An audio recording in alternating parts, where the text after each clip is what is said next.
Senhor esteja convosco. Ele está no meio de nós. Proclamação do Evangelho de Jesus Cristo, segundo São Lucas. Glória a vós, Senhor. Naquele tempo, enquanto Jesus falava, um fariseu convidou-o para jantar com ele. Jesus entrou e pôs-se à mesa. O fariseu ficou admirado ao ver que Jesus não tivesse lavado as mãos antes da refeição. O Senhor disse ao fariseu: Vós, fariseus, limpais o copo e o prato por fora, mas o vosso interior está cheio de roubos e maldades.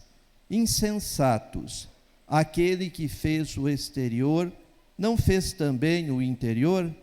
Antes, dai esmola do que vós possuís, e tudo ficará puro para vós. Palavra da salvação.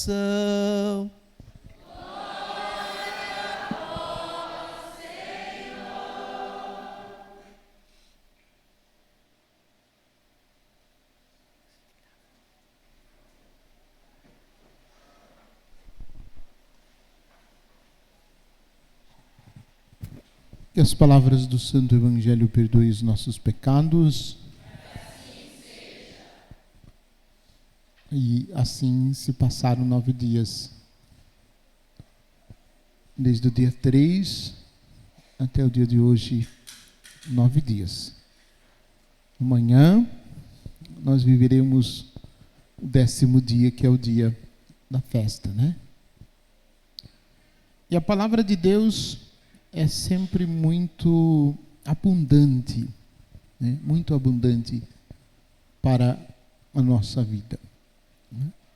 Observado os padres pregando em nossa novena, né? Desde o padre William até ontem o padre Carlos Eduardo, quanta riqueza, quanta profundidade, quanta sabedoria, quantas palavras bonitas para a gente colocar na nossa vida, para a gente vivê-las, né? À semelhança da Virgem Maria.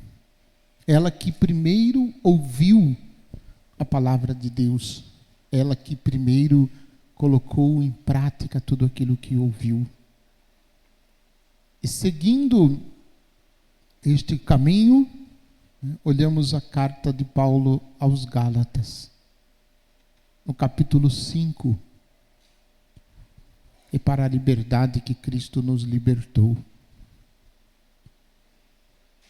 É interessante porque, se nós perguntamos no dia de hoje, existe algo de alguma coisa que nós ainda precisamos ser libertos?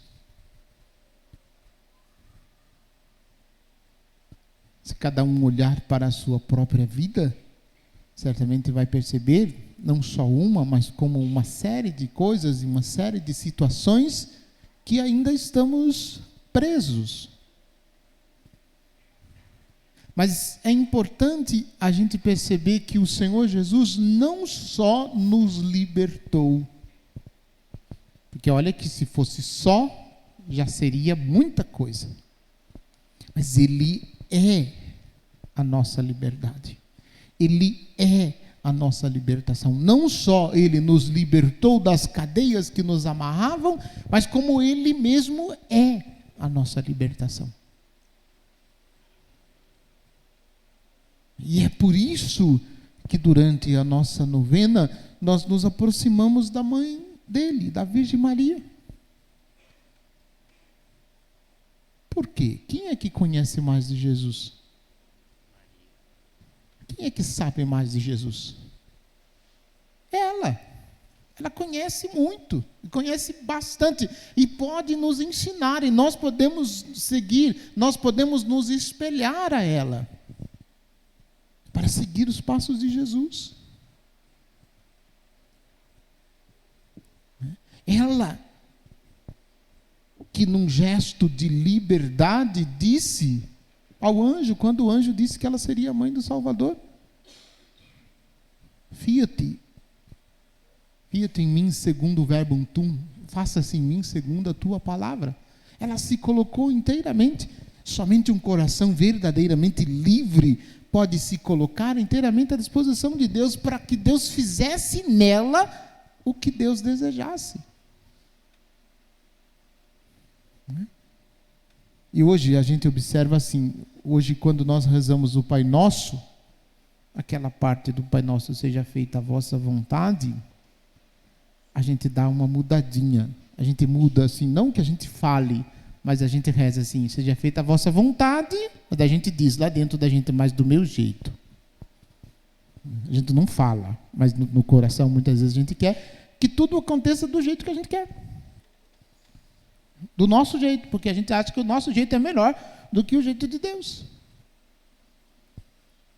E aí demonstramos que ainda não somos livres, como diz o texto, o primeiro versículo do capítulo 5, que Jesus ainda não nos libertou. Nós estamos ainda presos, existem algumas situações e algumas coisas que nos prendem, e que não nos deixa verdadeiramente sermos livres para seguir Jesus.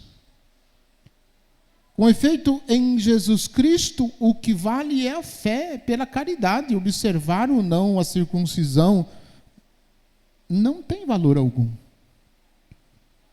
E aí a gente olha para o que Jesus fala no Evangelho para os seus discípulos. Enquanto Jesus falava, um fariseu convidou-o para jantar com ele. Jesus entrou-se e pôs-se à mesa. O fariseu ficou admirado ao ver que Jesus não tivesse lavado as mãos antes da refeição. E o Senhor disse ao fariseu: vós, fariseus, limpais o copo e o prato por fora, mas o vosso interior está cheio de roubos e maldades. Insensatos. O Senhor chama eles de insensatos. Como as palavras duras, que o padre Carlos Eduardo disse ontem, de julgamento, de condenação. Insensatos.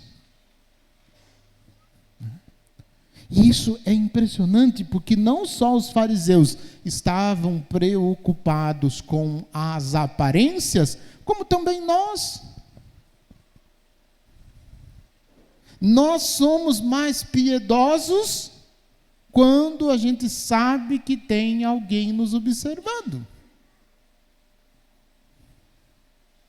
Quando a gente sabe que alguém está nos observando, a gente é de uma piedade que chega a dar inveja. Mas quando não tem ninguém observando, só Jesus na casa.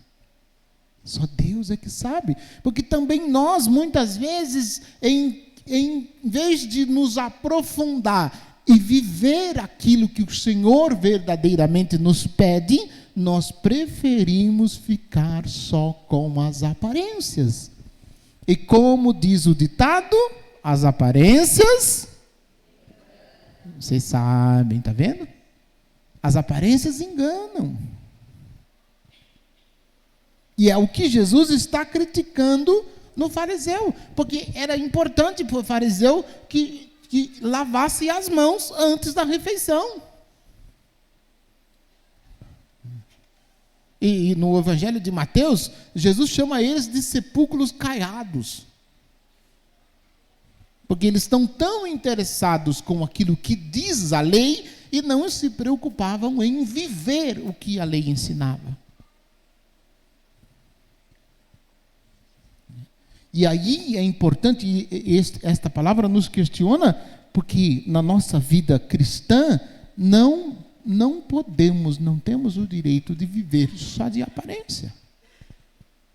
Fazer de conta que somos cristãos, fazer de conta que rezamos, fazer de conta que temos fé, fazer de conta que a gente tem uma vida piedosa.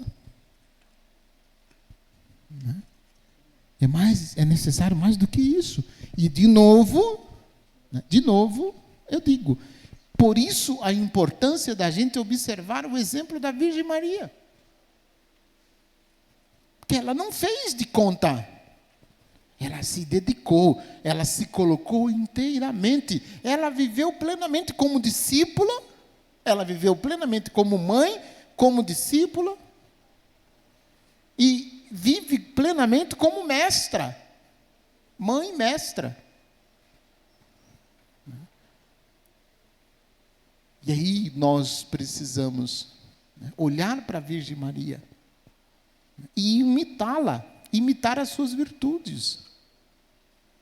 Quando nós, Papa São João Paulo II, na encíclica que ele escreveu sobre o Rosário, ele traz um ensinamento que me tocou muito o coração, onde ele diz que quando nós rezamos o Santo Terço, a oração do Santo Terço, embora seja uma oração repetitiva, a oração do Santo Terço faz com que nós nos tornemos mais unidos e mais íntimos à Virgem Maria. Porque no mistério do Santo Terço a gente não só conhece o mistério de Jesus que veio morar no meio de nós, como também o mistério da própria Virgem Maria.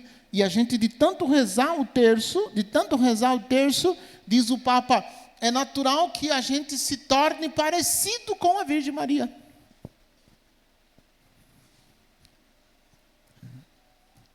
Eu terminei de ler o texto, fiquei envergonhado, fui correndo olhar na frente do espelho para ver se eu era parecido com a Virgem Maria.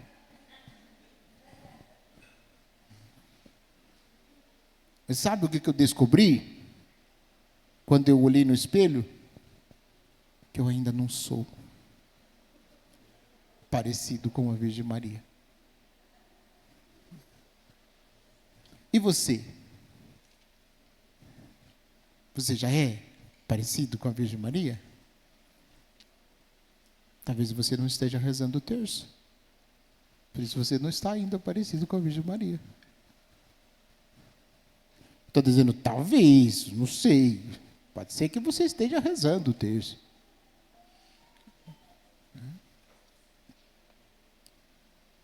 Mas se nós seguimos o exemplo dela, a gente não fica na superficialidade das coisas de Deus. A gente não para nas aparências daquilo que os outros precisam ver, mas verdadeiramente a gente vai naquilo que nós, de dentro para fora, precisamos viver e testemunhar. É sem dúvida nenhuma uma grande graça de Deus nos conceder a Virgem Maria como modelo. E para nós, no Brasil, Nossa Senhora da Conceição Aparecida. É muito significativo isso. E a gente não pode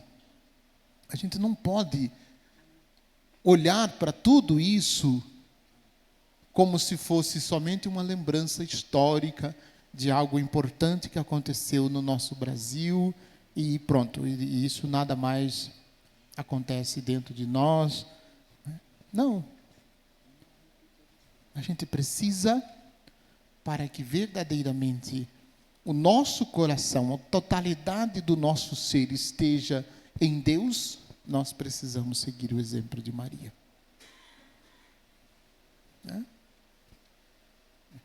Para sermos parecidos com ela e mais ainda, com ela, sermos parecidos com Jesus. Sermos parecidos com ela e com ela sermos parecidos com Jesus. E aí sim, a gente vai poder realizar a missão que o Senhor Deus confiou a cada um de nós no batismo. E qual é a missão que Deus confiou a nós em nosso batismo? De anunciar Jesus Cristo.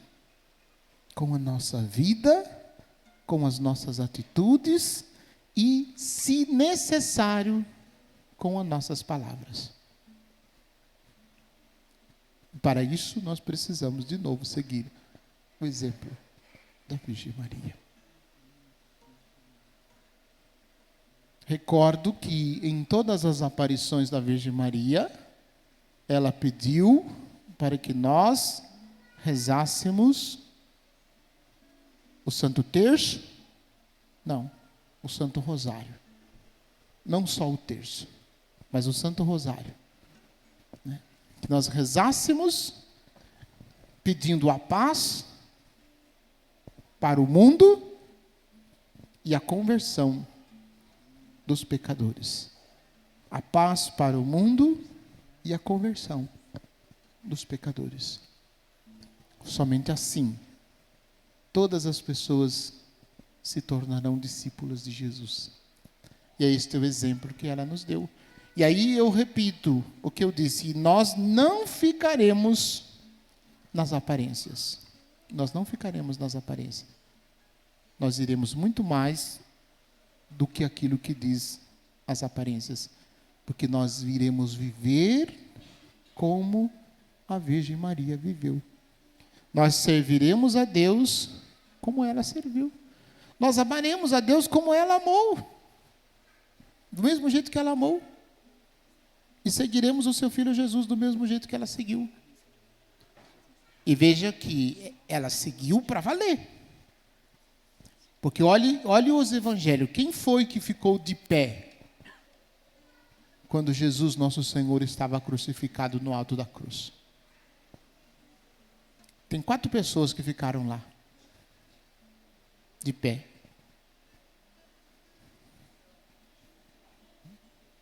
Dentre as 4 pessoas, a Virgem Maria. Você imaginou como é que seria para uma mãe ficar de pé do lado, vendo o filho dela sendo crucificado? Você parou para pensar um pouquinho nisso? Isso para dizer que ela seguiu Jesus em tudo, desde o começo até o fim. É a mãe. A nossa mãe que o Jesus deu para o discípulo amado como nossa mãe. Para que a gente não ficasse na superficialidade das coisas de Deus, mas que a gente tivesse coragem de nos aprofundar e viver como ela viveu. Então vamos seguir este exemplo. Porque se nos foi declarado que somos livres e foi para a liberdade que Cristo nos libertou, Ele fez isso por meio dela, passou por ela. Seguimos o exemplo. Sigamos o exemplo de Nossa Senhora. Nossa Senhora Aparecida, rogai por nós.